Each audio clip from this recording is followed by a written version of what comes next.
खलिल गिब्रानले भनेका छन्, भगवानले भन्नुभयो, त आफ्नो शत्रुलाई प्रेम गर। मैले उहाँको आज्ञा माने र आफूलाई प्रेम गरे। नमस्ते, गफाडी कास्टमा यहाँलाई स्वागत छ। समयको लामो अन्तरालपछि गफाडी कास्टको नयाँ श्रृङ्खला लिएर आएको छु।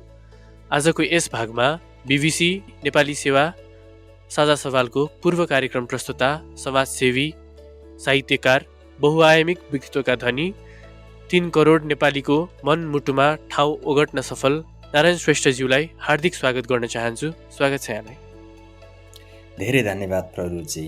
तपाईँको यो गफाडी कास्टका केही पुराना अङ्कहरू मैले सुनेको थिएँ, आज आफै गफ गर्ने मौका मिल्यो। तपाईँलाई धेरै धन्यवाद। सन्चै हुनुहुन्छ? म ठिक छु अहिलेसम्म। उत्तर अमेरिकाको बस्टनमा बस्छु। यहाँ जाडो बढ्न लागेको छ। तुलनात्मक रूपमा यो वर्ष पहिलाको भन्दा जाडो अझै आइसकेका छैन। अहिले हामी गफ गर्दासम्म चाहिँ यो नोभेम्बरको लगभग अन्तिम सातासम्म।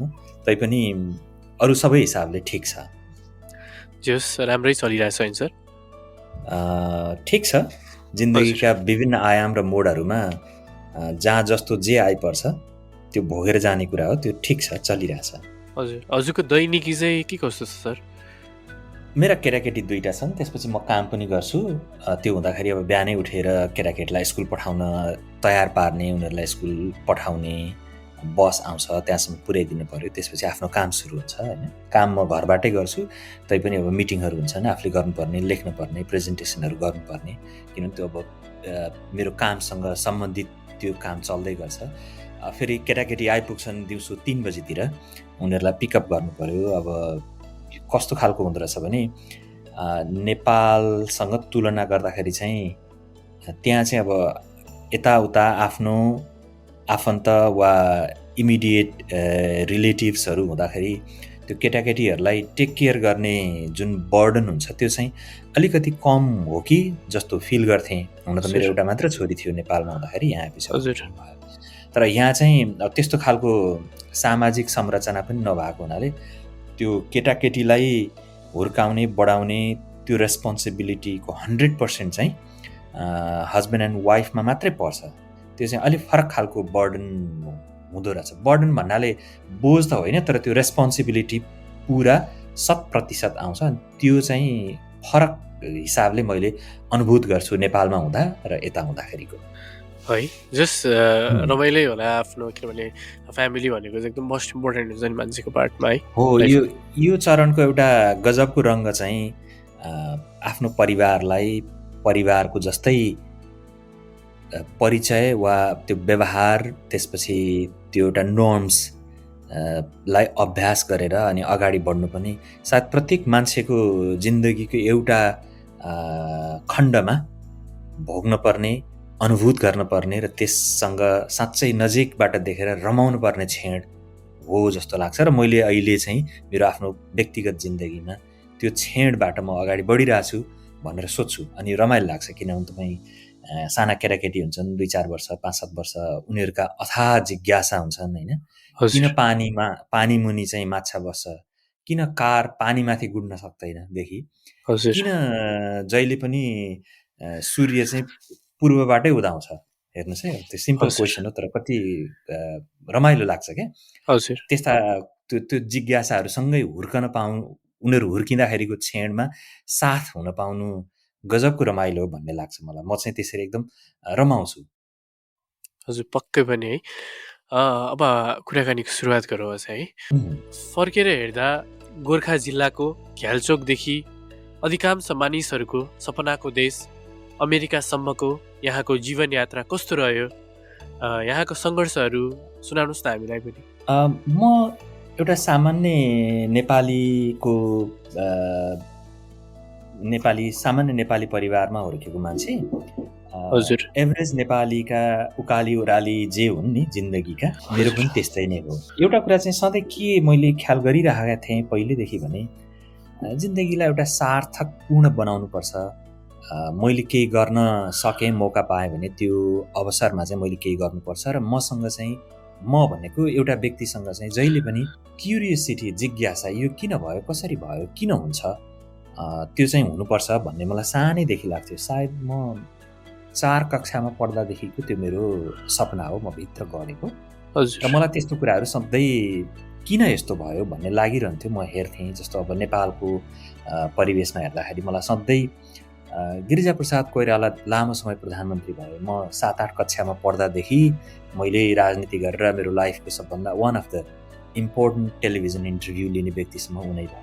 तर मलाई पहिला लागिरहन्थ्यो कसरी उनले चाहिँ यो काम गर्ने वा नगर्ने, यो नीति बनाउने वा नबनाउने भन्ने कुरामा त्यो कुराको डिसिजन कसरी गर्छन् होला, के कुराले त्यसलाई निर्देशित गर्छ त्यस्तो डिसिजन गर्न। वा म एकदम सानो हुँदाखेरि रेडियोमा सुनिरहन्थेँ महेश आचार्यले, उनी अर्थमन्त्री थिए, अनि त्यसपछि अब मैले त केही पनि बुझ्दैन थिएँ त्यो वार्षिक बजेट, तर उनी चाहिँ रेडियोमा 2 घन्टा 2.5 घन्टा चाहिँ त्यो वार्षिक बजेट भाषण हुन्थ्यो, त्यो म सुनिरहन्थेँ, बुझ्न केही नबुझे पनि के होला यो, किन भयो यो, कसले चाहिँ यो गर्ने र नगर्ने भन्छ भन्ने चाहिँ लाग्थ्यो मलाई। र त्यही चिज हेर्दै जाँदा त्यो मलाई के लाग्यो भने संसारमा कसरी चाहिँ कुनै चिज हुन्छ वा के कुराले निर्देशित गर्छ, अथवा हामी किन पछाडि पर्यौँ नेपाल कन्टेक्स्टमा हेर्दाखेरि। हामी चाहिँ हाम्रो देश सानो र सुन्दर छ, प्रकृतिको अथाह सम्पदा छ भन्छौँ, तर के कुराले हामीलाई पछाडि पार्यो? हामी कुनै देशको गुलाम पनि बनेका होइनौँ, होइन? सबै नेपाली बलिया छन्, रोगले ग्रस्त पारेको, प्राकृतिक विपदले साँच्चै सताएको, खानेकुरा नै उत्पादन नभएर भोकै मर्न परेको त्यस्तो देश पनि होइन, त्यति खतम पनि होइन। पानी नभएर उत्पादनमा अत्यन्तै ठुलो असर परेको त्यस्तो पनि होइन। के होला भन्ने मलाई लागिरहन्थ्यो। त्यही भएर पत्रकारिताको अभ्यास गर्दै गर्दा नै त्यो क्वेसन चाहिँ मेरो मनबाट भागेको थिएन, गडेरै बसिरहेको थियो। र एउटा समयमा मलाई के लाग्यो भने होइन, मैले एक्टिभ पत्रकारिता गरेँ, अब चाहिँ म एकचोटि फेरि पनि फर्दर केहीहरू पनि हुन सक्छन् त, हेरौँ न के हुने रहेछ, मलाई अझै बाँकी लागेका केही जिज्ञासाहरू भन्ने लागेर त्यसपछि म निस्केँ। केही समय त्यही भएर पढ्न पनि खर्च गरेँ, लगभग 3 वर्ष जस्तो लाग्यो मलाई सक्दाखेरि। र त्यसपछि अब एक प्रकारले अब यसलाई के भन्ने, एक प्रकारले एउटा आन्सर हुन्छ नि, यस्तो हुने रहेछ, मान्छेहरू बीचको सम्बन्ध वा मान्छेहरू बीच के कुराले निर्देशित गर्छ, वा तपाईँको म को भनेर मैले कसरी आफूलाई आइडेन्टिफाई गर्ने, र त्यो मान्छेले आइडेन्टिफाई गर्दाखेरि के कुराले उसको कुन व्यवहार वा कुन बेलाको समयको परिस्थितिको घटनाक्रमले उसलाई निर्देशित गरेको हुन्छ त भन्ने चिजको एक खालको बुझाइ आयो जस्तो लाग्यो। र त्यही सिलसिलामा म चाहिँ अब पत्रकारिता पछि नेपालभन्दा बाहिर आएँ। त्यसपछि केही समय पढेर फेरि विभिन्न खालका कामहरू गरेँ। त्यो सबै चिजले चाहिँ मान्छे, समाज, मान्छेको जिन्दगीका डिफ्रेन्ट स्टेजहरू, जसलाई म रङ्गहरू भन्छु, त्यो सबै चिज भोग्न पनि पाइयो जो मैले भोग्न खोजेको थिएँ। र इन्क्लुडिङ मैले अघि भने केटाकेटीको त्यो सानो केटाकेटीहरूको एकदमै ठुलो जिज्ञासा, क्या सुन्दाखेरि सानो लाग्ने जिज्ञासा तर त्योभित्र ठुलो अर्थ बोकेको, त्यो सबै चिजका स्टेजहरू पार गर्दाखेरि बडो रमाइलो अनुभूति गर्छु म। जिन्दगीको एउटा अर्थ चाहिँ मैले पुरा गर्दैछु भन्ने पनि लाग्छ। फर्केर हेर्दा चाहिँ कस्तो लाग्छ हुन्छ नि, त्यो दिनहरू घ्यालचोखा दिनहरू सम्झ्यो भने, त्यो दिन र आजको दिन सम्झ्यो भने चाहिँ त्यस्तो समीक्षा गर्नुभएको छ? एउटा समय पनि हो, होइन? जस्तो अब फर्केर हेर्दा मैले घ्यालचोकमा पढ्दाखेरिको समय, जहाँ चाहिँ जति बेला बिजुली, मोटर बाटो, इभन झोलुङ्गे पुल पनि थिएन। मेरो गाउँ चाहिँ त्रिशुली नदीभन्दा पारिपट्टि, बुढी गण्डकी र त्रिशुली नदी मिसिएपछि त्यो त साह्रै ठुलो नदी छ, मान्छे हिँडेर तर्न सक्ने कुरो भएन, डुङ्गा पनि थिएन। डुङ्गै भए पनि त्यो नदीको बहाव अत्यन्तै धारिलो र बेग भएको हुनाले डुङ्गाले खासै काम गर्दैन र थुप्रै एक्सिडेन्ट भइरहेको थियो डुङ्गामा। अनि एउटै माध्यम चाहिँ तुइन भन्छ, तपाईँलाई थाहा होला, एउटा फलामको लट्ठामा झुन्डिएर त्यो पुलीमा झुन्डिएर तर्न पर्ने त्यस्तो स्थिति थियो। र म त त्यही तरेर एसएलसी पास भएपछि काठमाडौँ पढ्न आएको। त्यस्तो गाउँ थियो भनेपछि त्यो एक खालको एकदम सफेद, झुट कति पनि नजानेको त्यो टाइपको समाज, होइन? आफैभित्र रमाइरहेको थियो। त्यसपछि अब विद्रोह भए, त्यसपछि उथलपुथल भयो नेपालमा भएको त्यो उथलपुथलको प्रभाव मेरो गाउँमा पनि पर्यो। अब अहिले मेरो गाउँसँग एउटा उदाहरणको रूपमा हेर्दाखेरि गाउँसँगै अरू सबै गाउँहरू बिस्तारै अगाडि बढेका छन्। म देख्छु अब बाटो पुगेको छ, बिजुली पुगेको छ, प्रत्येक घरमा फ्रिज छ, लगभग कार राख्न सक्ने मान्छे छन्, मोटरसाइकल अलमोस्ट एभ्रीबडीले अहिले ओन गर्छन् होइन।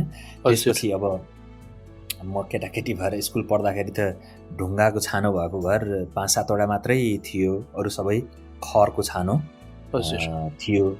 अब अहिले अधिकांश घर चाहिँ आरसिसीबाट बनेको, पिल्लर उठाएर बनेको होइन, ढलान गरेको, छतमा बसेर घाम ताप्ने, पुसमाघको बेलामा छतमा बसेर न्यानो घाम ताप्दै अनि दाल भात तरकारी खाने, त्यो बनेको छ। त्यो हिसाबले हेर्दाखेरि मैले बिताएको समयसँगै भनेको मैले बिताएको समय र त्यसपछि अहिलेसम्म आउँदाखेरि ओभरअलमा नेपालले जुन प्रगति गरेको छ त्यो प्रगतिको सानो रिप्रेजेन्टेसन, रेप्लिका मेरो गाउँ लगायत सबै गाउँहरूमा परेको छ। त्यो कुरा राम्रो पनि हो। त्यो बाहेक कतिपय कुरा चाहिँ अझै बेटर पनि हुन सक्थ्यो होला जस्तो पनि लाग्छ, जुन चाहिँ अब तपाईँ हामी 1-2जना व्यक्तिको गुड विश भयो, त्यो चाहिँ बेसिकल्ली पोलिसी मेकरहरूको अलिकति बेटर पोलिसी मेकिङ स्किल देखियो भने त्यसले प्रभाव पार्ने कुरा हो। त्यो कहिलेकाहीँ बेटर भइ पनि हाल्दो रहेछ, कहिलेकाहीँ अलिकति पछाडि पनि पर्दो रहेछ। तैपनि looking back to my childhood age कहिलेकाहीँ यस्तो लाग्छ एउटा लामो यात्रा पो पार गरिएछ त हो जस्तो पनि लाग्छ।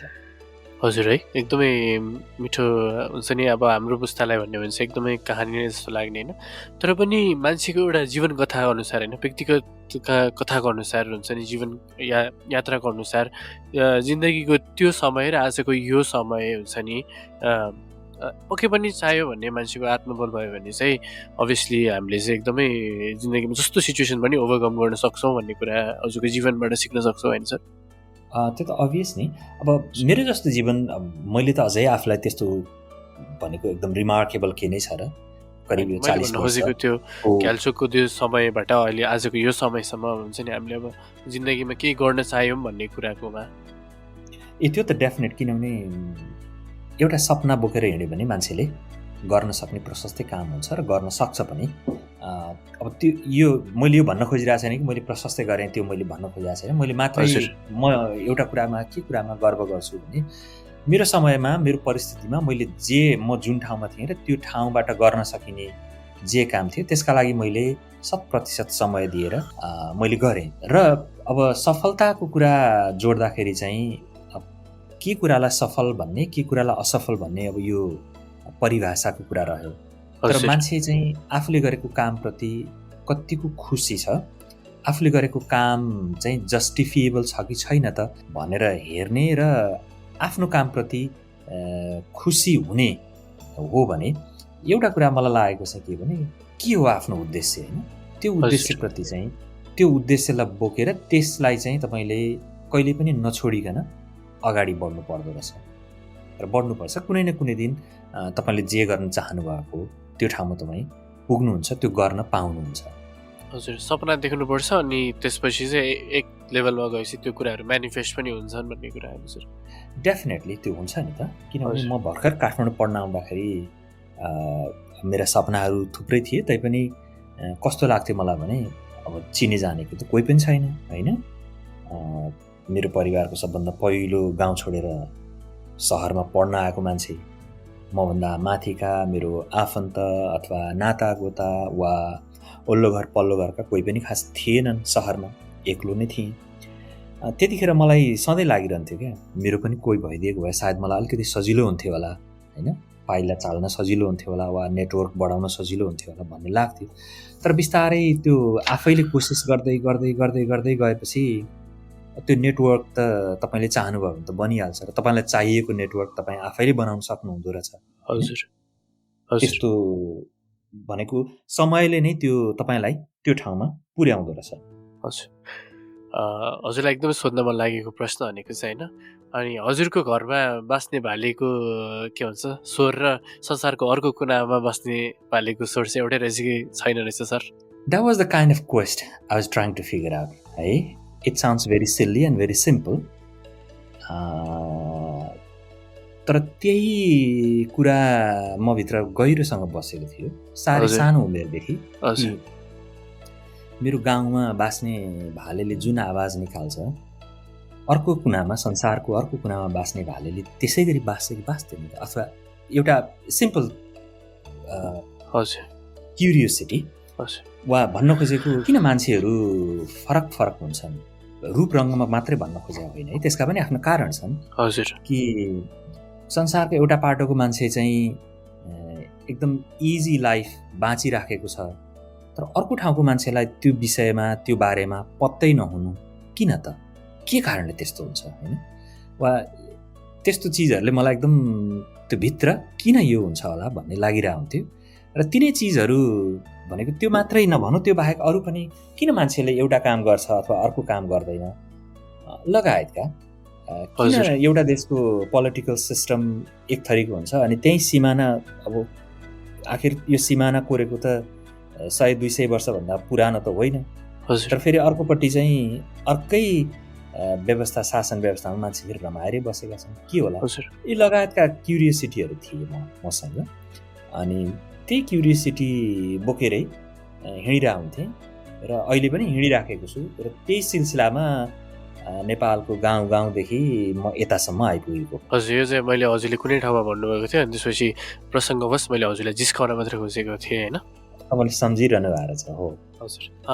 घ्यालचोकको त्यो अवोध सानो नारायण श्रेष्ठले त्यो बेलामा आफू ठुलो भएपछि के बन्छु भनेर सोचेको थियो सर? त्यस्तो ठुलो रिसोर्सेसहरू, त्यसपछि सूचनाको अभाव भएपछि तपाईँसँग सपनाको पनि दायरा सानै हुन्छ। मलाई त्यतिखेर चाहिँ के लाग्थ्यो भने मलाई चाहिँ कविता लेख्ने मान्छे म बन्छु जस्तो लाग्थ्यो। भन्न खोजेको साहित्यसँग मेरो विशेष रुचि थियो त्यति बेलादेखि नै, र म साहित्य लेख्ने अथवा त्यो साधना गर्ने त्यो चिजमा नै म हुन्छु होला भन्ने चाहिँ मलाई लाग्थ्यो त्यतिखेर। तर कस्तो भयो भने तपाईँ अब एसएलसी राम्रोसँग पास भएपछि चाहिँ गाउँ, अब मेरो आफ्नो बाआमादेखि गाउँका वल्लो पल्लो घरदेखि मलाई पढाउने गुरुहरू सबैको के हुन्थ्यो भने, हे यस्तो राम्रो पर्सेन्टेज ल्याएपछि पनि कहीँ यो अरू विषय पढ्छ, त गएर साइन्स पढ्नुपर्छ भन्ने हुन्थ्यो। ए होला भन्ने आफूलाई पनि लाग्थ्यो के अरे त होइन, किनभने अरू धेरै सूचना हुँदैन थियो। त्यो भएपछि चोइसेसहरू त्यति धेरै नभएपछि तपाईँको सपना पनि त्यति ठुलो हुने कुरा हुँदैन रहेछ। त्यही भएर साइन्स पढ्न गएँ। तर त्यसपछि म साइन्स पछि त्यसलाई छोडेर फेरि म मेरो आफ्नै रुचिको क्षेत्र भन्नु पऱ्यो, आर्ट्स पढ्न थालेँ, भनेको लिट्रेचर, पत्रकारिता, यतातिर लागेँ। हजुर है। अनि बाल्यकालको के कुरा धेरै सम्झना हुन्छ सर? सम्झिनु पर्दा चाहिँ होइन, धेरै कुरा सम्झना हुन्छ बाल्यकालको। कि जस्तो अब खेलेका चिजहरू भए होइन, हामी चाहिँ सानो सानो त्यो पाइप हुन्छ नि, पाइपलाई गोलो बनाएर गुडाउँदै लगभग 1-1.5 घन्टा परसम्म जान्थ्यौँ। अनि त्यहाँ त्यति पर चाहिँ एउटा मूलको पानी थियो। अनि त्यो त्यहाँको पानी सबैजना बसेर खान्थ्यो गर्मी सिजनमा है। दिन पनि लामो हुन्थ्यो, स्कुलबाट आएपछि खेल्दै खेल्दै त्यो 1-1.5 घन्टासम्म कुद्दै कुद्दै त्यहाँसम्म गयो, त्यो पाइप गुडाउँदै अनि त्यहाँको चिसो पानी खायो, अनि त्यहाँ बस्यो, अनि फर्केर आउनु। त्यस्तो खालको त्यो एकदम खेल हुन्थ्यो, खेल्थ्यौँ, त्यो रमाइलो नै हुन्छ। त्यसपछि अरू चाहिँ मेरो एकजना भनेको हामी 5 जना दाजुभाइ थियौँ। मभन्दा इमिडिएट माथिको दाजु चाहिँ बित्नुभयो, तर मेरो दाईसँग चाहिँ मेरो विशेष खालको सम्बन्ध थियो। हजुर। त्यो सम्झना चाहिँ मलाई एकदम धेरै आइरहन्छ। हजुर। अब होइन, बाल्यकाल चाहिँ सबैको लागि अब हुन्छ नि, धेरै मान्छेलाई चाहिँ अब एकदम अब फर्केर जान पाए नि हुन्छ जस्तो लाग्ने हुन्छ नि त्यो क्षण, त्यो एउटा फेज अफ लाइफ। त्यही भएर चाहिँ प्रश्न सोधेको। जीवन चाहिँ सङ्घर्ष गरिरहँदा ठिक रहेछ कि सङ्घर्ष गरेपछि सुख आउँछ नि त्यो ठिक रहेछ सर? यो पर्सेप्सनको कुरा हो, किनभने हजुर अनि हजुरलाई लाग्ने कुरामा चाहिँ मलाई लाग्ने चाहिँ निरन्तर सङ्घर्ष नै हो। सङ्घर्ष इन द सेन्स सङ्घर्षै भन्न खोजेको भन्दा पनि तपाईँलाई आफूलाई लागेको कुरा हो, आफूलाई लागेको कुरा त निरन्तर गरिरहनु पर्यो नि त। नेपाली उखान छ नि, घन घोटी बन्छ भन्छ, भनेको तपाईँलाई केही गर्नु छ भने चाहिँ तपाईँले गरिरहनु पर्यो। त्यसपछि नै त्यसको रिजल्ट आउने हो। किनभने सबै मान्छे एकदमै गिफ्टेड त हुन्न, कुनै कुनै मान्छे लक्की हुन्छन्। भन्न खोजेको चान्सेसहरूले यति राम्रो ठाउँमा पर्छन्, त्यो अलग कुरा रह्यो, त्यो धेरै थोरैलाई हुने कुरा भयो। थोरै मान्छे साँच्चै गिफ्टेड हुन्छन् उनीहरू ट्यालेन्ट हुन्छन् अथवा ब्रिलियन्ट हुन्छन्, त्यो एकदम ब्राइट आइडिया स्पार्क भएर एउटा हुन्छ। अदरवाइज त मोस्ट अफ द मान्छे भने त एभरेज मान्छे नै हो। सो अब एभरेज मान्छेले गर्ने के हो त भन्दा तपाईँको इच्छा महत्त्वाकांक्षा जे छ त्यो चिजलाई बोकेर निरन्तर अभ्यास गरिरहने हो नि त, होइन? जे छेउ लाग्छ भन्ने छ नि त हाम्रो उखान, होइन? तपाईँ जति हिँड्दै जानुभयो आखिर एक दिन त छेउमा पुग्नुहुन्छ। सो जे जस्तो परिस्थिति आए पनि आफूलाई लागेको कुराप्रति निरन्तर कुनै न कुनै हिसाबले त्यो लगाव, अभ्यास, साधना गरिरहनु चाहिँ सायद त्यसले तपाईँलाई एक खालको खुसी पनि दिन्छ होला, सुखद अनुभूति पनि दिन्छ, र जे खोज्नु भएको हो त्यो कुरा कुनै न कुनै दिन प्राप्ति पनि हुन्छ होला। हजुर, जस अब लाइफ भने चाहिँ अब के भन्छ कन्टिन्युस स्ट्रगल हुन्छ नि, स्ट्रगल इन द सेन्स अब हामीले चाहिँ अब काम गरिरहँदा अब त्यसमै हल्का पेनकै प्लेजर लिँदै गर्दा अगाडि लाँदा चाहिँ हजुरको पर्सपेक्टिभमा त्यो ठिक लाग्यो हुन्छ? हो, म त त्यसरी नै हेर्छु। किनभने दुःख भन्ने कुरा त सुख भन्ने कुरा के हो अथवा दुःख भन्ने कुरा के हो भन्ने कहिलेकाहीँ म यसो सोध्छु क्या। हजुर, तपाईँले खलिल जिब्रानको भनाइबाट यो कार्यक्रम सुरुवात गर्नुभयो। खलिल जिब्रानको एउटा लाइन म सम्झिन्छु, होइन? हजुर, एक्सेसिभ पेन इज म्युट पनि भन्छ उसले। भन्न खोजे अत्यन्तै धेरै पीडा भयो भने मान्छे म्युट हुन्छ अथवा बोल्न सक्दैन। र म चाहिँ कहिलेकाहीँ यसो हेर्छु के हो त त्यो अत्यधिक पीडा भनेको, केला भन्ने त्यो पीडा, होइन? जस्तो मान्छे चाहिँ अरू लिभिङ बिइङ भन्दा अलिकति फरक के हो भने हामी इमेजिनेसन गर्न सक्छौँ। विगतमा के भयो त्यो हाम्रो सम्झनामा बस्छ र भविष्यमा के हुन सक्ला भनेर एक खालको आकलन पनि गर्न सक्ने त्यो इमेजिनेटिभ ब्रेन चाहिँ ह्युमन ब्रेन भयो। अरू एनिमलहरूको चाहिँ मोस्टली हिजो के भए पनि त्यति सम्झना हुन्न होला सायद, होइन? र भोलि के गर्ने भन्ने पनि अरू एनिमलले त्यति सम्झन्न। सो ह्युमन बिइङको डिफ्रेन्स त्यति हो। त्यति डिफ्रेन्ट हुँदाखेरि किन यत्रो फरक त अरू लिभिङ क्रिएचरसँग भन्दा त्यो सपनालाई बोकेर हामी यति परसम्म गइरहेका हुन्छौँ, यति गरिरहेका हुन्छौँ। त्यो सबै चिजले कतिपय ठाउँमा राम्रो पनि गरिरहेको होला, कतिपय ठाउँमा मान्छेलाई अप्ठ्यारो पनि पारिरहेको होला। तर कमिङ ब्याक टु के हो त पीडा वा सफरिङ भनेर हेर्दाखेरि चाहिँ मलाई के लाग्छ भने तपाईँले त्यो चिजलाई कसरी इन्टरप्रेट गर्नुहुन्छ।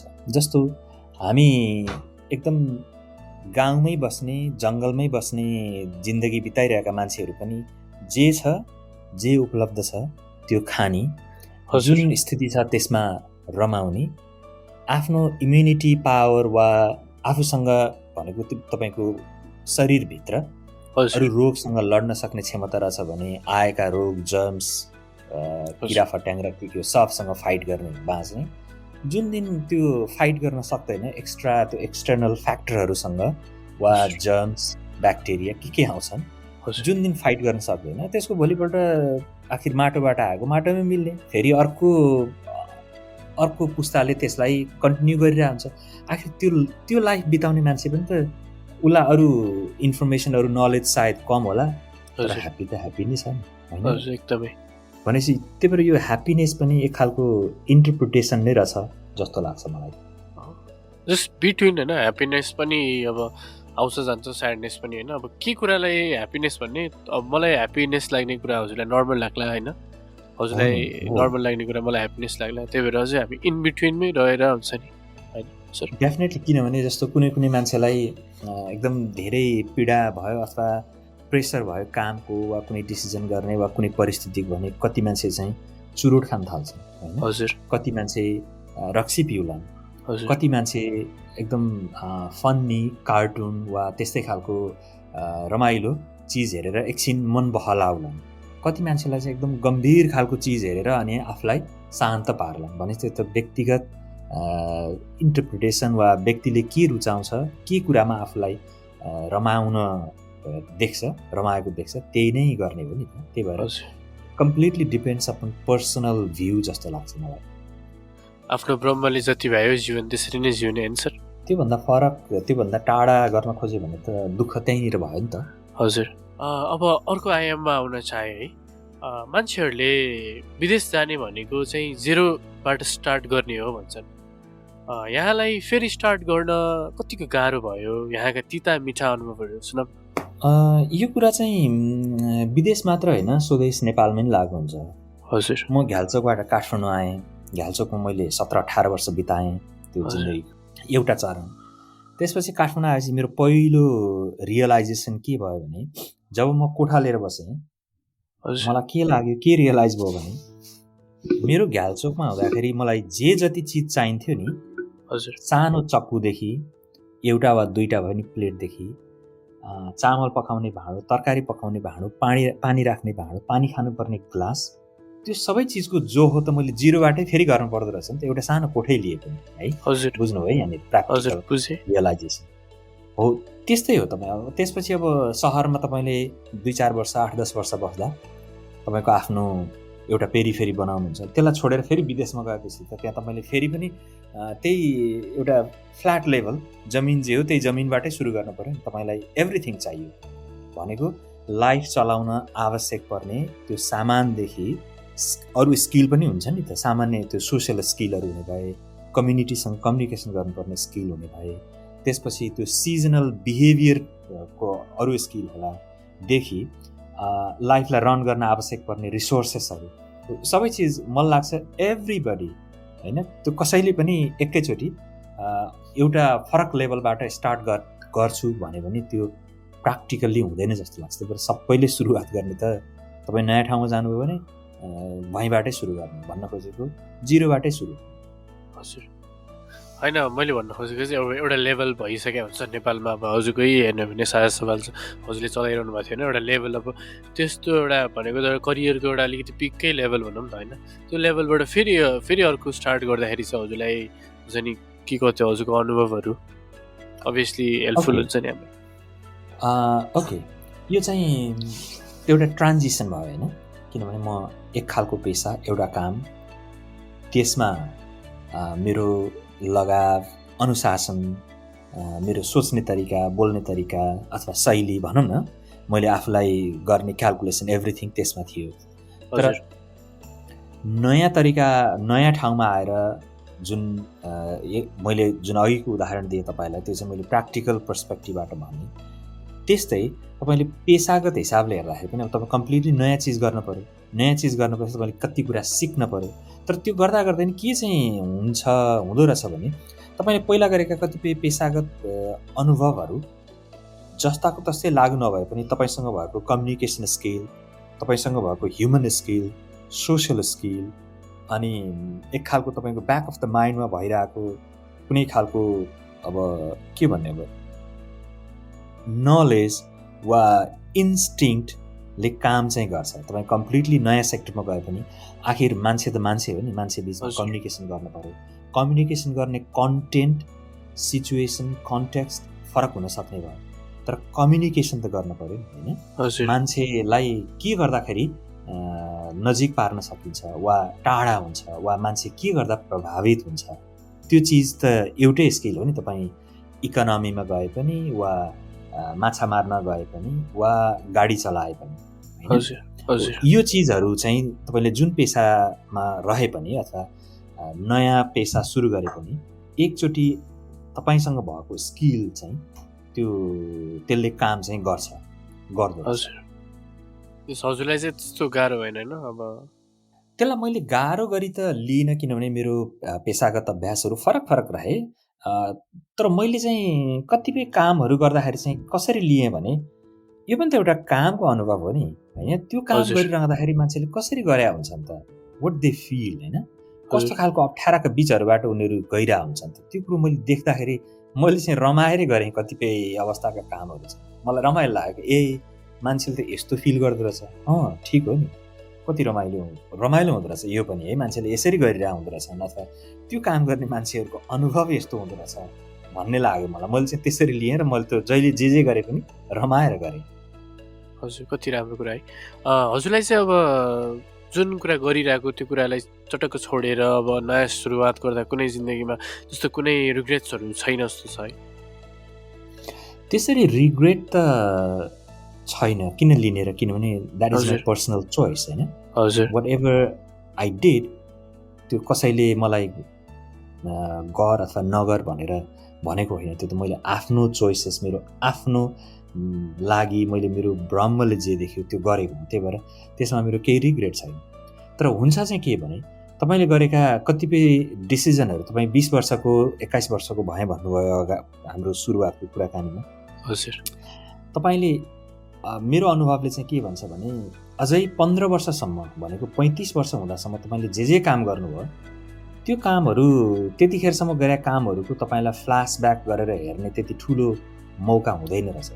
तर अराउन्ड आफ्टर 35 अराउन्ड 40 त्यसपछि चाहिँ अब एउटा किनभने 2 दशक जति तपाईँले एक्टिभ काम गरिसकेका हुन्छन्, त्यसपछि चाहिँ सायद कतिपय चिजहरू चाहिँ फ्ल्यासब्याकमा मैले त्यतिखेर चाहिँ यो डिसिजन गरेका थिएँ, तर त्यो डिसिजनको अब रिपकर्सन अथवा त्यसको प्रभाव असर जे भने पनि अहिले चाहिँ यो सायद मैले त्यतिखेर यो डिसिजन गरे भए यो हुन सक्थ्यो भन्नेसम्मको चाहिँ हुँदो रहेछ। द्याट इज माई पर्सनल के भन्ने अब अनुभव। हजुरलाई चाहिँ के लाग्छ होइन, जिन्दगी चाहिँ कसरी जिउँदा चाहिँ हजुरको लागि चाहिँ एकदम सुटेबल भयो? अब अहिले पहिला हजुर अब अलिकति लाइमलाइटमै आएर मेन स्ट्रिममा आएर पनि होइन एउटा लाइफ स्टाइल हुन्छ नि, त्यो बेलामा छुट्टै लाइफ काइन्ड अफ लाइफ हुन्छ नि। अहिले चाहिँ हजुर यसरी हुन्छ नि आफ्नो व्यक्तिगत जीवन आफ्नो परिवारसँग रमाएर अहिले त्यसरी जीवन चलिरहेछ होइन। हजुरलाई चाहिँ कस्तो जीवन चाहिँ मन पर्यो हुन्छ नि दुइटामा, त्यो काइन्ड अफ हुन्छ नि? दुवै खालका रङ्गहरू हुन्। समय जुन आउँछ त्यो त्यही अनुसार चाहिँ हिँड्न सिक्न पर्दो रहेछ। हजुर। नेपालमा हुँदाखेरिको अब सबै नेपाली अधिकांश नेपालीसँग भेटघाट कुराकानी गर्ने त्यो एउटा रङ्ग थियो, त्यसका आफ्नै रमाइलो पक्षहरू थिए।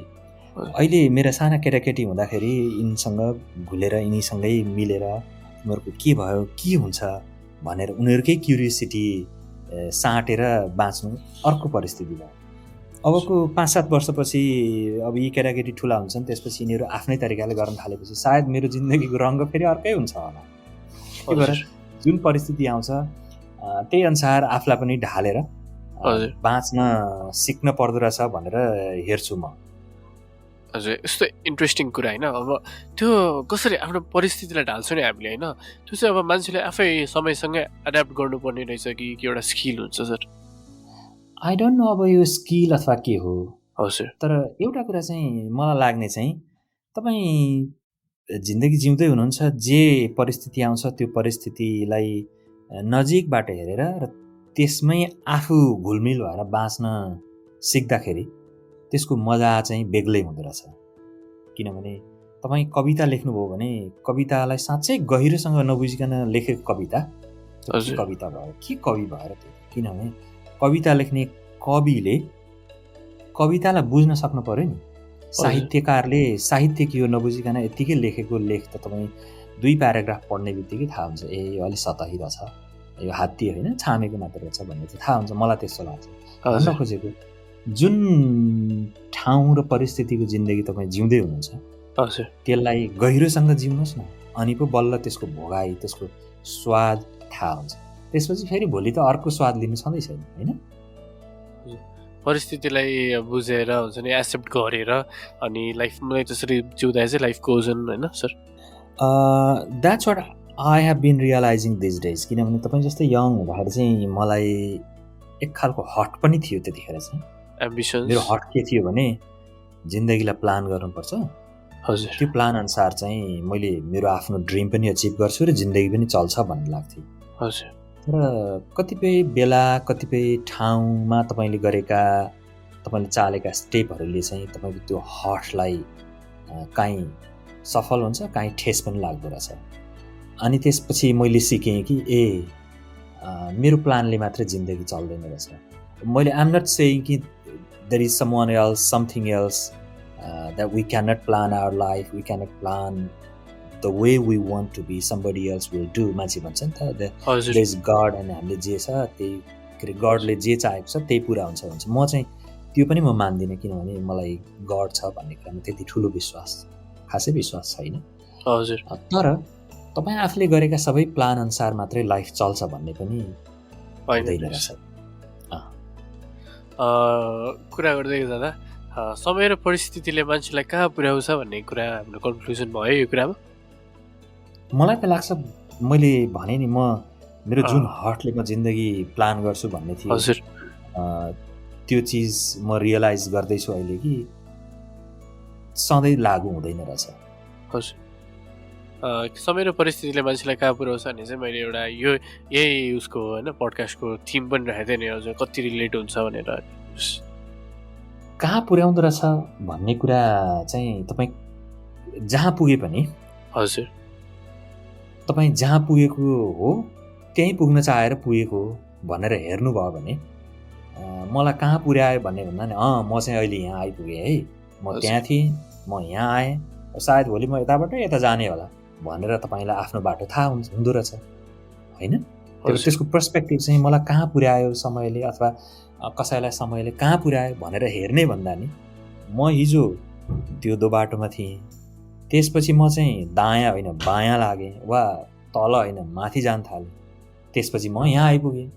यहाँ त बडो पहाड पो रहेछ, हावा पनि चलिरहेको रहेछ, रमाइलो रहेछ। अब भोलि हिँड्दै जाँदा अलिकति तल यसो कुवामा पानी होला, त्यो कुवाको पानी खाएर फेरि अगाडि बढौँला, त्यो चाहिँ तपाईँको प्लान भयो। तर हिँड्दै जाँदा कुवा भएको ठाउँ होइन, एकदम भिरको बाटो पनि हुन सक्ने भयो वा जङ्गलको बाटो पनि हुन सक्ने भयो। सो तपाईँ जहाँ पनि पुग्न सक्नु हुँदो रहेछ। त्यो कुरालाई चाहिँ त्यो चाहिँ ओपननेस अथवा ओपन माइन्डेडनेस हुनु पर्यो। हजुर मैले अर्कै कुरा सोध्नलाई तर यो कुरा सोध्छु होइन, हजुरको यो लेभल अफ थिङ्किङ चाहिँ कसरी डेभलप भयो होइन, अनि मान्छे यत्तिको अप्टिमिस्ट चाहिँ कसरी हुनसक्छ होइन। हजुरको कुरा सुन्दा चाहिँ एकदमै हुन्छ नि, एकदम मजा आउने क्या, एकदम अप्टिमिस्टिक टाइपको कि सधैँ त्यस्तो फिल हुन्छ, आज पनि त्यस्तै फिल भयो।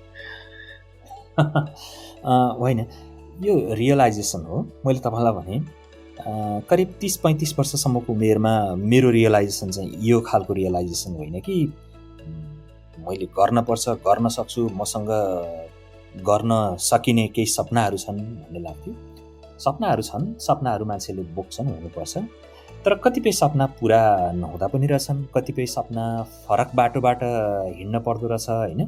त्यो चिजहरू चाहिँ यो मान्छेहरूसँग भोगेर, मान्छेहरूलाई देखेर, त्यसपछि विभिन्न लेभलको जिन्दगीमा जिरहेका मान्छेहरूसँग नजिकबाट हेरेपछि मलाई लाग्ने क्या, जस्तो तपाईँ र मेरो यो इन्फर्मल कुराकानीको क्रममा तपाईँले चाहिँ मैले कतारमा काम गरेको नेपालीहरूसँग कुरा गरेको भिडियोको प्रसङ्ग उठाउनु भएको थियो।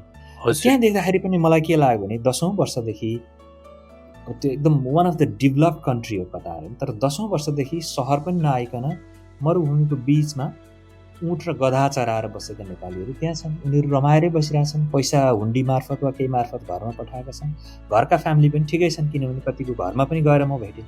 भनेपछि के त मान्छेलाई केले खुसी बनाउँछ त, अथवा के हो त भन्दा तपाईँ जे अझ पर्टिकुलर त्यो घटनाको क्रमको जुन एकजना पात्र हुनुहुन्थ्यो वीरबहादुर दाई, उनी नेपाल फर्किए। त्यसपछि हामीले कुराकानी गरेको 1.5 वर्षपछि फेरि उनी साउदी अरेबिया गए। किन नेपाल बस्न सकेन त होइन, उनको फ्यामिली घरमा छ, के कुराले उनलाई अप्ठ्यारो पार्यो त भन्दा कतिपय परिस्थितिहरू हुन्छन्, उनका व्यवहारगत समस्याहरू थिए होलान्, त्यो पुरा भएन होला, त्यसपछि फेरि जानु पर्यो। यो त एउटा उदाहरणको रूपमा लिएको हो। तर त्यस्तो चिजहरूले मलाई चाहिँ के इन्फर गर्छ मेरो भित्र भने आखिर बाँच्ने त एउटा जिन्दगी हो होइन। अब एभरेज आयु 70-80 वर्ष मान्छे बाँच्छन्। त्यो 70-80 वर्षको भोगाइभित्र करिब 20 वर्षसम्मको उमेर भनेको त्यो पत्तै नपाइकन पढ्दै जाँदाखेरि थाहा बितिहाल्छ। 20देखि 30को उमेर चाहिँ तपाईँ त्यो करियरका लागि कुद्दै जान्छ। 30देखि 40को उमेर तपाईँ करियर ग्रो गर्नुहुन्छ, अनि 40देखि पछाडि चाहिँ त्यसलाई तपाईँ कन्टिन्युएसन गर्ने हो, फ्ल्यासब्याकमा के भयो हेर्ने, त्यो खालको लाइफ आउँछ होइन। आफ्टर 60 करिब रिटायर्ड पनि हुन्छ, थोरै मान्छे मात्र एक्टिभ हुन्छ। आखिर जिन्दगीका चरण त यही नै हुन्। यसरी हेर्दाखेरि चाहिँ अनि के लाग्दो रहेछ भने तपाईँसँग सपना छ, सपनालाई बोकेर हिँड्ने हो, तर त्यो बोकेको सपना जे हो त्यही नै पुरा हुन्छ भन्ने नहुन पनि सक्छ। त्यसका लागि तपाईँ ओपन हुनु पर्यो, किनभने यदि तपाईँको जुन महत्त्वाकांक्षा छ त्यो पुरा भएन भने भोलि त त्यसले तपाईँलाई एकदमै हर्ट गर्छ नि त, दुःख दिन्छ। हजुर, त्यो दुःख बोकेर बाँच्ने हो त होइन। अर्को पनि बाटो हुनसक्छ। त्यसका लागि के त उपाय भन्दा तपाईँ खुल्ला ओपन भएर हेर्नुहोस्। ओके, अघि नै मैले भनेको त्यो एउटा इमेज थियो नि, हजुर, पहाडको माथि पुग्यो, चौतारो रहेछ, चिसो हावा बगिरहेको छ, आज यहाँ बसियो ठिक छ, भोलि ओह्रालो लागेर कुनै कुवाको पानी खाँदै जाउँला भनेर सोच्ने हो। तर त्यो भेटिएन भने पनि ओके, द्याट्स फाइन, अर्को ठाउँमा अर्को केही भेटिएला, हिँड्न त पर्यो नि होइन। हजुर, नत्र त जिन्दगी त सकियो। हजुर त्यही भएर म चाहिँ त्यसरी हेर्छु कि तपाईँ जुन परिस्थितिमा हुनुहुन्छ त्यसलाई नजिकबाट भित्र छिरेर मजाले त्यसलाई भोगेर रमाउने बस। At the end of the day जीवनलाई जिउने मात्रै काम हाम्रो होइन। होइन, अन्तिम सत्य त जिउने हो नि त। अन्तिम सत्य जिउने नै हो, किनभने तपाईँका उद्देश्यहरू पुरा गर्दै जाँदा प्रत्येक दिन जिउँदै अनि बल्ल त्यो उद्देश्य प्राप्तिको लागि अगाडि बढ्ने वा पुरा हुँदै जाने हो नि त। हजुर अब अर्को एकदमै फरक डाइमेन्सनमा लाग्नु छ है, नेपाल कतिको मिस हुन्छ र के कुरा धेरै मिस हुन्छ सर? नेपालका साथीभाइहरू डेफिनेटली मिस हुने भयो। नेपालको हजुर। कतिपय घटनाक्रममा आफू जोडिएको चिजहरू जो चाहिँ मैले जे सोचेका थिएँ अथवा जुन तरिकाले हुन्छ भन्ने लागेको थियो त्यो नहुँदाखेरिका क्षणहरू अब नेपालमा भए भए पनि मलाई त्यसले नमिठो नै फिल गराउँथ्यो, बाहिर हुँदाखेरि पनि नमिठो नै फिल गर्छु म। जस्तो अब तपाईँलाई मैले सुरुदेखि नै भने संविधान बनाउने क्रममा एकजना सञ्चारकर्मीको हिसाबले म धेरै नै ठाउँहरू कुदेँ, धेरै मान्छेलाई भेटेँ, उनका विचारहरू सुनेँ। पहिलो संविधान सभा फेल भयो, म साह्रै दुखी भएँ त्यतिखेर एउटा नागरिकको हिसाबले। त्यसपछि अरू सबै हिसाबले मलाई धेरै नै चोट लागेको थियो। त्यस्तै अब अहिले पनि कतिपय पोलिटिकल डिसिजनहरू हुन्छन् जुन चाहिँ सानो सुझबुझ पनि नपुगेको जस्तो लाग्छ। सानो उदाहरण दिउँ, सायद 5-7 जना प्रधानमन्त्री भइसक्यो होला नेपालले एमसिसी अनुमोदन गर्नलाई त्यो प्रक्रिया अगाडि बढेपछि। अनि ती प्राइम मिनिस्टरहरू उनीहरू प्राइम मिनिस्टर हुँदा कि त त्यो प्रक्रिया सही गरेका छन् कि त्यो अगाडि बढाएका छन् वा के भनेका छन् त्यो डेलिगेट्सहरूसँग भेटिरहेछन्। तर अब अहिले अन्तिम मुखमा आउँदाखेरि तपाईँले सुनिरहनु भएको होला, किनभने कुनै पनि त्यो लिडरसिपमा बसेकाहरूले टक्कै मुख खोलेर होइन यो पास हुनुपर्छ किनभने हाम्रो यो फाइदा छ, अथवा होइन यो हामी पास गराउनै सक्दैनौँ किनभने यसले हामीलाई यो हानि गर्छ भनेर भन्दैन। होइन, त्यो त लिडरसिपमा बसेपछि कतिपय बेलाको कुरा त प्रष्ट बोल्न सक्नु पऱ्यो नि। त्यस्तो खालको व्यवहार नभएको देख्दाखेरि चाहिँ मलाई अलिक दुःख पनि लाग्छ। त्यो बाहेक तपाईँ अदालतको अहिलेको कुरा हेर्नुहोस्, यस्ता साना कुरा त नभनौँ, यो किन ठुलो अर्थ राख्ने कुराहरू हुन्। अनि त्यसपछि अब अदालतको प्रमुख नै अनि आफूले गरेका फैसलाहरूको चाहिँ बचाउ प्रष्टीकरण दिन अनि घन्टौँ लामो टेलिभिजन च्यानलमा अन्तर्वार्ता दिन्छन्। यस्तो कुरा चाहिँ मलाई अलि बित्छ। त्यो बाहेक अरू चाहिँ अब मलाई जस्तो कतिपय खानाको स्वाद, त्यसपछि गएर सांस्कृतिक गतिविधिहरू घटनाक्रमहरू जोमा आफू सामेल भइन्थ्यो जसको महत्त्व अहिले चाहिँ झन् बढी फिल हुन्छ। किनभने के हुँदो रहेछ भने तपाईँ नेपाल बाहिर बसे पनि आखिर तपाईँको फर्मेटिभ इयर नेपालमा बितेको मान्छेको त दिन रात वा जुनसुकै परिस्थिति तपाईँले हेर्ने प्रत्येक घटनाक्रमहरूको पृष्ठभूमि चाहिँ त्यही देशमा तपाईँले जुन समय बिताएर आउनुभयो त्यसकै कन्टेक्स्टमा त्यो चिजलाई तपाईँ हेर्नुहुन्छ भनेपछि मैले जे कुरा हेरेँ पनि अथवा मैले जे कुरा बोले पनि त्यसको पछाडिको कन्टेक्स्ट चाहिँ मैले योभन्दा अगाडि गरेका कामहरू, योभन्दा अगाडि बिताएका समयहरू, त्यसले मलाई दिएको छापबाट नै आउँछ। त्यही भएर सबै कुरा मिस हुन्छ। जहाँ भयो भने नेपालको माया लागिहाल्छ होइन सर? त्यो त हुनै छैन नि, किनभने तपाईँ जुन ठाउँमा हुर्किनु भयो। अब जस्तो अब म अमेरिकामा छु, अमेरिकामा संसारभरिका मान्छेहरू हुन्छन् होइन। अब कस्तो हुन्छ भने 2 वर्ष 3 वर्ष 5 वर्ष कुनै एउटा देशमा, अब जस्तो इक्जाम्पलको लागि अब हन्डुरस होला अथवा नाइजेरिया होला होइन, अथवा साउथ अफ्रिका होला, त्यहाँ इन्डोनेसिया होला, त्यहाँ बिताएर आएको मान्छे, इभन इन्डिया चाइना होइन, त्यहाँ बिताएर आएको मान्छे अब यहाँ त वर्षौँ चाहिँ 40औँ वर्ष 45-50औँ वर्ष यहाँ बसिसक्यो, तर स्टिल उसको आफ्नो आइडेन्टिटी के हो त भन्दा म इन्डियन अमेरिकन हुँ अथवा म चाहिँ नाइजेरियन अमेरिकन हुँ वा म चाहिँ इन्डोनेसियन अमेरिकन हुँ भन्ने हुन्छ। उसका कतिपय कल्चरल वा कतिपय कन्भर्सेसन, त्यसको thought process comes back from his society. त्यो भावनाले त्यो कुरा त हटेर जाँदैन नि। हजुर, त्यही भएर यो चाहिँ के रहेछ भने एक्सटेन्सन अफ आइडेन्टिटी हो क्या यो। हजुर एउटा क्वेसन चाहिँ ठ्याक्कै माइन्डमा आएन, कहिले घर सम्झेर रुनु भएको छ? यो चाहिँ एकदमै नितान्त निजी प्रश्न, यसको उत्तर नदिन पनि सक्नुहुन्छ। होइन, म त्यस्तो सम्झेर केही सम्झेर नि त्यो रुनै पर्ने त मलाई लाग्दैन। कतिपय कुराहरू अब नमिठोसँग मनभित्र गर्छ। जस्तो अब मेरो बाआमा टाढा हुनुहुन्छ होइन, कुराकानी त गर्छौँ हामी प्रत्येक हप्ता। भर्चुअल कुराकानी हो, बाबाआमासँग देखभेट हुन पाए हुन्थ्यो नि जस्तो लाग्छ, दाजुभाइहरू होइन, त्यसपछि आफन्तहरू साथीहरू, त्यो चिज हुन्छ। त रुनै पर्ने भन्ने कुरा चाहिँ मैले कसरी हेर्छु भने म यहाँ छु, म यहाँ अहिलेसम्म बसिरहेको त it's my decision, it's my choice. साँच्चै यहाँ बस्नु नसक्ने भए त आई क्यान गो ब्याक। त्यही भएर त्यस्तो गरी चाहिँ मैले हेर्दिनँ। किनभने नि अब यो यस्तो खालको ग्लोबल भिलेज भइसकेको छ, यदि मसँग सबै कुरा पुग्छ, मैले गर्न सक्ने हो भने त I can spend half of my life in one part of the world अनि rest of my life in another part of world. त्यो पोसिबल छ। अथवा तपाईँ एक महिना एक ठाउँमा रहनुहुन्छ, अर्को महिना अर्को ठाउँमा रहनुहुन्छ, द्याट इज अल्सो पोसिबल। मैले अघि नै भने म घरबाटै काम गर्छु, यसको अर्थ संसारको जुनसुकै कुनामा रहे नि मलाई लागेको काम त गर्न सक्ने त्यो पोसिबिलिटी छ भनेपछि म घ्यालचोकमै बसेर अनि म यहाँको काम मजाले गर्न पनि सक्छु। द्याट इज पोसिबल होइन? हजुर, कस्तो हजुरको कुरा सुन्न सधैँ आनन्द आउँछ होइन, छुट्टै भाइब्स। हजुर, अब एकदमै फरक। अब हजुरभित्रको हजुरको कविताहरू मध्ये हजुरलाई नै मनपर्ने एउटा कविता वाचन गर्न सक्नुहुन्छ हजुरले प्लिज? अब के कविताहरू छन् होइन?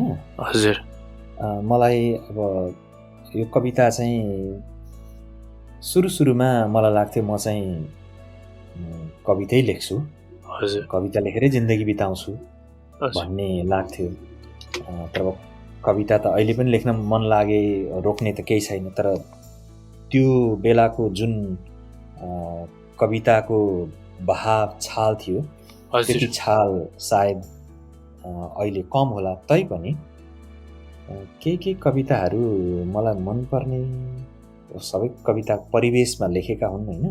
तर म तपाईँलाई एउटा सुनाउन मन लागेको कविता चाहिँ यो जुन निभेको सहर है। अब यो म भर्खर साइन्स पढ्दै गर्दाखेरि लेखेको कविता थियो, त्यही भएर त्यो सिङ्गो कवितामा चाहिँ कतिपय साइन्स खास गरी फिजिक्ससँग रिलेटेड शब्दावलीहरू पनि छन् होइन। म अलिकति पढेर सुनाऊँ? हजुर। यो जुन निभेको सहर उचालिएर भुइँबाट तल झरेको पानीको फोका पट्ट पट्ट फुट्छ आकारहरू बस्तीमा। यहाँ हुन सक्दैन उखरमाउलो घामको बस्ती, कोही उठ्ने छैन पानी जस्तै सोलोमनको मुटु लिएर। कतै छैनौ तिमी शून्य आकारमा पनि। सनिलको घाम जस्तै थाकिसके म, अब सबैले ग्रिटिङ कार्ड जस्तै सम्झना मात्रै किन्नेछन् यो रातका लागि।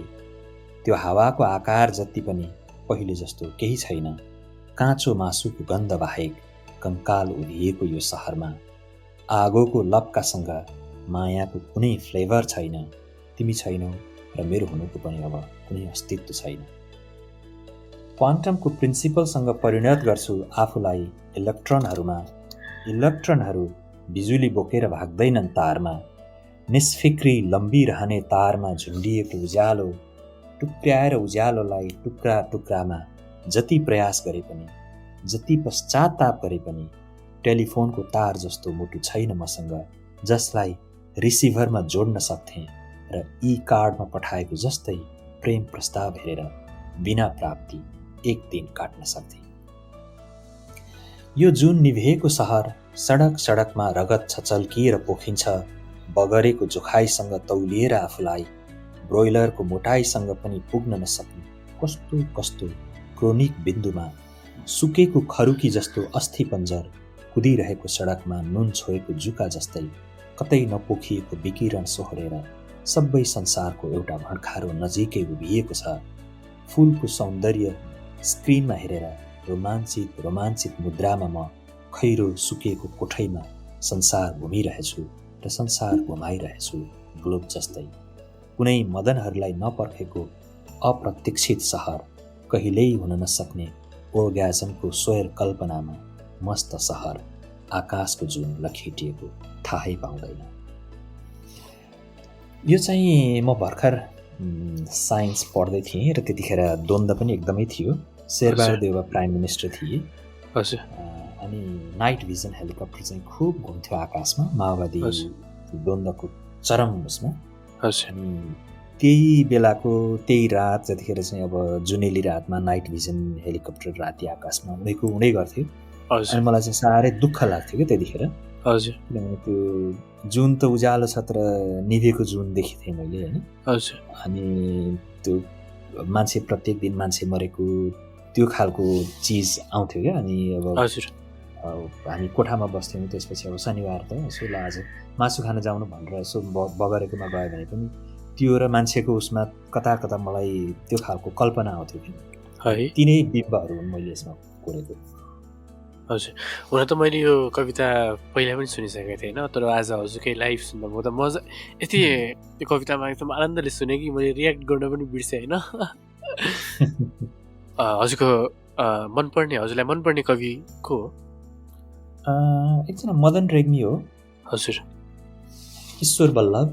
हजुर मोहन कोइरालाका कविता पनि मनपर्छन् मलाई। हजुर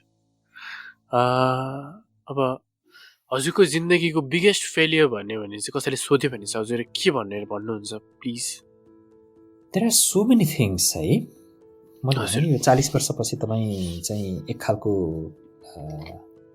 फ्ल्यासब्याकमा हेर्ने समय पुग्दो रहेछ। There are so many things कि अहिले आएर हेर्दाखेरि मैले त्यसको सट्टा यो गरे भए यो हुनसक्थ्यो होला, अथवा यो गरेँ त्यो चाहिँ बेटर भयो भन्ने। अब एउटा मात्र बिगेस्ट फेलियर केला भन्ने, तर एउटा चिज चाहिँ फेलियर नै नभने पनि I should have continued writing है। अब त्यो अहिले बिचमा अलिकति यो समय केटाकेटीलाई दिनुपर्ने, त्यसपछि मेरो कामले पनि गर्दाखेरि अलिकति अलि मैले जति चाहेको हो नि त्यो मैले कन्टिन्यू गर्न सकेको छैन। I should have continued that, त्यो चाहिँ मलाई लाग्छ।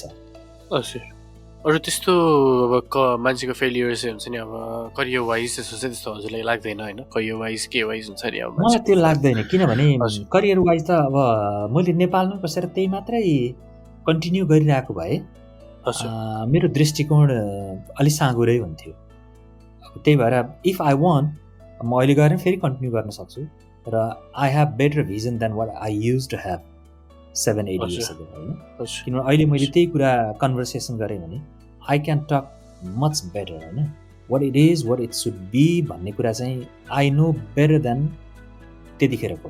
हेर्नुहोस् है, त्यो भएर मलाई मैले मेरो पत्रकारिताको पेसालाई डिस्कन्टिन्यू गरेकोमा मलाई त्यस्तो खास केही छैन। परिस्थिति आएर म फेरि पनि गर्न सक्छु, नपरे ठिकै छ, द्याट्स फाइन होइन। किनभने जो पात्रहरूले गरिरहेछन् हाम्रो समाजले त्यही चिजलाई कन्ज्युम गरिराखेकै छ, चलिरहेको छ। बेटर क्वालिटीको अर्को आउला, त्यसपछि डाइमेन्सन चेन्ज होला। होइन भने त मैले पत्रकारिता गर्दा के थियो भने कि त एकदम त्यो जोक्कर देखाउने सो चल्थ्यो, कि चाहिँ अन्तर्वार्ता दिने मान्छेलाई ल्याएर साफ गाली गर्ने हप्काउने सो चल्थ्यो। त्यतिखेर मैले अलिकति फरक प्र्याक्टिस गर्नुपर्छ भन्ने लागेर कोसिस गरेको। होइन, मैले पत्रकारितालाई नै स्पेसिफिक त भन्न खोजेको होइन, तर मान्छेको जीवनमा चाहिँ यो चाहिँ मेरो बिगेस्ट फेलियर हुन्छ नि। अब के भन्ने, कसरी भन्ने अब त्यसलाई होइन, एउटा मान्छेको फिल हुन्छ नि यो कुरा चाहिँ। अब कति कुराहरू अब ठुलो बिजनेसम्यानको बिजनेसै डुब्ला होइन, फेलियर त्यस्तो टाइपको होइन। अब त्यस्तो फेलियरको गर्न खोजेको, अब एटलिस्ट त्यो स्पेसिफिक भन्न खोजेको होइन। मेरो अब मसँग ठुलो बिजनेस केही थिएन होइन। हजुर, त्यसपछि मेरा लगानीहरू पनि प्रशस्त केही थिएनन्। हजुर, म एउटा सामान्य जिन्दगी बिताउँदै आएको एउटा नागरिक, कर तिर्दै आएको। मेरो देशको प्रधानमन्त्री जसले करै तिर्दैन, उसलाई कर तिर्ने प्यान नम्बर के हो भन्ने थाहा नभएको देशको नागरिक हो। हेर्नुहोस् है, मैले पैसा सोध्दा यो प्यान नम्बर भनेर भन्थे प्रधानमन्त्रीहरू होइन। हजुर, त्यस्तो देशको नागरिक हो। म सधैँ कर तिर्थेँ। सायद अब अहिले म गएँ भने फेरि अब तेरो कहाँ के छ भन्ने पनि होला होइन, त्यो आफ्नै ठाउँमा रह्यो। मैले तिरेको करको रेकर्ड दिएन भने पनि रेकर्ड नपाउने होला, त्यो आफ्नै ठाउँमा छ। त्यो समस्या सबैले भोग्नुपर्छ म जस्तो। तर त्यति सामान्य जिन्दगी बिताएर आएको हुँ, त्यही भएर मेरा ठुला केही थिएनन्, गुमाउनु पर्ने पनि केही थिएन, त्यो पाउनु पर्ने पनि ठुलो केही थिएन है भनेको। अब म त्यति धेरै पेसिमिस्टिक बन्न खोजेको होइन, तर एक खालको त्यो आफूभित्र मलाई गर्न मन छ भन्ने कुरा बोकेर हिँडेको। तर अरू त्यो बाहेक अरू चिजलाई अब ठिकै छ, जे छ यो चिजलाई चाहिँ एक्सेप्ट गर्नुपर्छ भनेर पनि हिँडेको भावनाले मलाई कुनै पनि चिजले त्यति ठुलो हर्ट पनि गरेको छैन। अब मैले यो गुमाएँ वा यो चाहिँ मैले पाएँ भनेर बेछट्ट खुसी पनि भएको छैन। हजुर है, अब पक्कै पनि कुराहरू सम्झे हुन्छ हजुरले भन्नुभएको कुरा होइन। अब ठिक छ, अब चाँडै राम्रो होस् नेपाल होइन। अब राम्रो त डेफिनेटली हुन्छ, राम्रो डेफिनेटली हुन्छ, तर त्यो राम्रो हुनलाई चाहिँ कस्तो भने हेड विन कि टेल विन भन्ने हो होइन। सधैँ हेड विन मात्रै देख्छु क्या म, टेल विन हुने भन्न खोजेको चाहिँ त्यो परिस्थिति आउँदाखेरि चाहिँ टक्क प्ले गर्ने, त्यसपछि त्यो परिस्थितिलाई क्याप्चर गरेर ख्यास गरेर अनि अगाडि बढ्ने कुरा चाहिँ कहिलेकाहीँ अलिक फेलियर देख्छु म, होइन? त्यस्तो नभइदियो हुन्थ्यो भन्ने लाग्छ। त्यो मेरो गुड विस हो। हजुर, अघि नै हजुरले पाउनु र गुमाउनेको कुरा गर्नुभयो, होइन? पाउनु र गुमाउनुसँग के कतिको मतलब छ जिन्दगीको? उस्तै उस्तै चिज हुन् मैले हेर्दाखेरि चाहिँ। हजुर, तपाईँले केही कुरा पाउनुभयो भने अर्को कोही मान्छेले त्यो चिज सायद गुमाएको पनि हुनसक्छ, त्यसरी पनि हेर्न मिल्यो। हजुर, त्यसरी हेर्दाखेरि तपाईँले त्यो चिज पाएर तपाईँ खुसी हुनुभयो, तर त्यही कुरो अर्कोले गुमाएर ऊ चाहिँ सायद दुःखी पो भइरहेछ कि भनेर पनि हेर्न मिल्यो। अर्को अर्थमा चाहिँ तपाईँले एकदमै ठुलो इरादा राख्नु भएको थियो, महत्त्वाकांक्षा राख्नु भएको थियो, होइन? म यो काम गरेरै सक्छु अथवा म यो कुरा चाहिँ पुरा गर्छु भनेर राख्नु भएको थियो र त्यो कुरा पुरा गर्नुभयो भने सायद अर्कोले चाहिँ गुमाउनु पर्दैन होला र तपाईँले त्यो कुरा पुरा गरेकोमा चाहिँ तपाईँ खुसी हुन सक्नुभयो। त्यसैले यो उस्तै उस्तै हुन् पाउने र गुमाउने कुरा। हजुर, पक्कै पनि, होइन? अब चाहिँ म एउटा क्वेसन, होइन, अब हजुरलाई के सोध्न चाहन्छु भने आफ्नो व्यक्तिगत, पारिवारिक र देशको अवस्थाको कारण विवश भएर विदेशी नेपालीलाई यहाँको के सन्देश रहनेछ? मेरो शुभेच्छा, सद्भाव सबै नेपालीप्रति त सदैव रहने नै भयो। हजुर, त्यस्तो परिस्थितिबाट विदेशमा जान परेको दाजुभाइलाई, दिदीबहिनीलाई सम्झिँदा म चाहिँ ब्याक होम नेपालमा जसले पोलिसी बनाउनुहुन्छ, त्यो पोलिसीलाई इम्प्लिमेन्ट गर्नुहुन्छ, उहाँहरूलाई भन्न चाहन्छु कि राम्रो पोलिसी बनाउनुहोस्, राम्रो पोलिसी इम्प्लिमेन्ट गर्नुहोस्, ताकि दुःख गर्नकै लागि बाहिर जान नपरोस्, होइन? एक छाक खान अथवा दुई छाक खान, एउटा घर बनाउन, आफ्नो केटाकेटीलाई पढाउन पुग्ने त्यो अर्थतन्त्र चाहिँ देशभित्रै, नेपालभित्रै हुन सक्ने अवस्था सिर्जना गर्नुहोस्। त्यसको लागि चाहिँ नेपालमै पोलिसी बनाउने र पोलिसी इम्प्लिमेन्ट गर्नेहरूको ध्यान जाओस् भन्न चाहन्छु। र बाहिर बसेका अथवा बाहिर जान परेको जो बाध्यताले, उहाँहरूलाई पनि के भन्छु भने एउटा बाध्यताले बाहिर त हुनुहुन्छ, तर फ्यामिलीसँग लामो समय टाढा भएर बस्दाखेरिको पीडा उहाँहरूले जतिको अरू कसले भोगेको छ र, होइन? त्यो अनुभव अरू कसैलाई भएको छैन। तैपनि सकेसम्म मिल्दाखेरि, हुँदाखेरि र पुग्दाखेरि कतिलाई पुग्ने भन्ने, किनभने यो पैसाको कुरा चाहिँ बडो गाह्रो कुरा हो, कति भए पुग्छ र। तैपनि जिन्दगी एउटा सर्टेन स्टेजमा पुगेर खाना लाउन अलिअलि मात्रै चल्ने भएको छ भनेदेखि चाहिँ परिवारसँग टाढा बस्ने कुरा चाहिँ साह्रै गाह्रो कुरा हो। त्यसैले परिवारसँगै त्यो समय, त्यो क्षण बिताउन यदि तपाईँले अब पाउनु भएको छैन अथवा त्यो अझै पनि मौका छ भने त्यो मौकालाई पनि थोरै भए पनि अथवा जति पुग्छ, जति भ्याइएको छ त्यो चाहिँ सदुपयोग गर्नुहोस् भन्न चाहन्छु म। हजुर, अब कुरालाई फरक आयाम दिन चाहन्छु। यो चाहिँ अलि ऱ्यापिड फायर टाइपको छ। यदि टाइम ट्राभल गरेर पछाडि जान सक्नुहुन्थ्यो भने 18 वर्षीय नारायण श्रेष्ठलाई के सुझाव दिनुहुन्थ्यो? त्यतिखेर को जुन तपस्या थियो, कवितामै हिँड्न, कवितामै बोल्न सक्ने, त्यो कुरा लेखेर राखेको भए हुन्थ्यो भन्ने सुझाव दिन्छु। है, जीवनमा के कुरामा धेरै कृतज्ञ हुनुहुन्छ? मेरो बाआमा जसले मलाई हे आज गोठाला जानुपर्छ, आज यहाँ चाहिँ फलानुको जोत्नु छ, त्यहाँ खेतमा जोत्न जानुपर्छ नभनिकन मलाई त्यो शारीरिक परिश्रम जति उहाँहरू आफैले गर्नुभयो र मलाई चाहिँ मैले जति चाहेको जति समय पढ्न, खालि पढ्न, लेख्न टाइम दिनुभयो, मट्टीतेल किनेर ल्याइदिनु भयो, कापी कलम किनेर जुटाइदिनु भयो। त्यो कुराप्रति, त्यो पढ्न दिएको समय, त्यसले नै म निरन्तर पढिरहन पाएँ र त्यो कुराले म आज जहाँ छु म त्यो बन्न पाएँ। त्यही भएर मेरो बाआमाले त्यो मलाई जे गरिदिनु भयो त्यो प्रति म साह्रै ठुलो कृतज्ञ छु। एकदमै कस्तो राम्रो कुरा। अनि यहाँको भोगाईमा जीवन के रहेछ? खोलाको पानी जस्तै हो अथवा कुलोको पानी जस्तै। मेरो गाउँमा हिउँद लागेपछि कुलोको पानी ल्याएर गहुँ लाउने चलन छ। त्यो पानी ल्याएरै छोडिदिएपछि त्यो आफै बाटो पहिल्याउँछ, अनि अलिकति तल झर्छ, फेरि त्यहाँ एकछिन पानी जान्छ, आफै बाटो पहिल्याउँछ, अगाडि जान्छ। अब त्यहाँ पानी लाउने मान्छेले अलिअलि खन्दिँदै गयो भने चाहिँ त्यो पानी छिटो बित्छ, छिटो परसम्म पुग्छ। होइन भने उसले आफै बाटो त पहिल्याउँछ, कहिले ढिलो हुनसक्छ, कहिले छिटो पनि हुनसक्छ। तर त्यही पानीसँग तुलना गर्छु म। अब त्यो त्यो पानी लाउँदाखेरि जसले कुटो कोदालोले अलिकति पानी छिटो छिटो अगाडि बढाइदिने, त्यो चाहिँ अब एउटा व्यक्तिगत जिन्दगीमा चाहिँ त्यो चिज के भने तपाईँको आफ्नो नलेज वा अलिकति चलाख भएर आफूले गर्न चाहेको के हो त्यो अनुसार अगाडि बढ्न सक्यो भने, त्यो अनुसार डिसिजन लिन सक्यो भने जहाँ पुग्नु खोजेको अलिक छिटो पुगिने भयो। होइन भने अब बाटो त एउटा पहिलाउँछ नै, तपाईँ बिग्रिनु भएन, तपाईँ कुलतमा फस्नु भएन भने, तर छिटो हुनुको सट्टा गति ढिलो पनि हुन सक्ने हुँदो रहेछ। हजुर, जीवनको यो रङ्गमा आएर हुन्छ नि प्रेमको परिभाषा के दिनुहुन्छ? एउटा सुन्दर फुल हो, त्यसले तपाईँलाई तरङ्गित बनाउँछ, त्यसले तपाईँलाई आनन्दित बनाउँछ र अझ कल्पनाशील पनि बनाउँछ। हजुर, जीवनको सुखद क्षणहरू सम्झदा कुन कुन क्षणहरू सम्झनुहुन्छ? वान अफ द सुखद क्षण, अब मैले मेरो नेपालकै पत्रकारिताको अभ्यासका क्रममा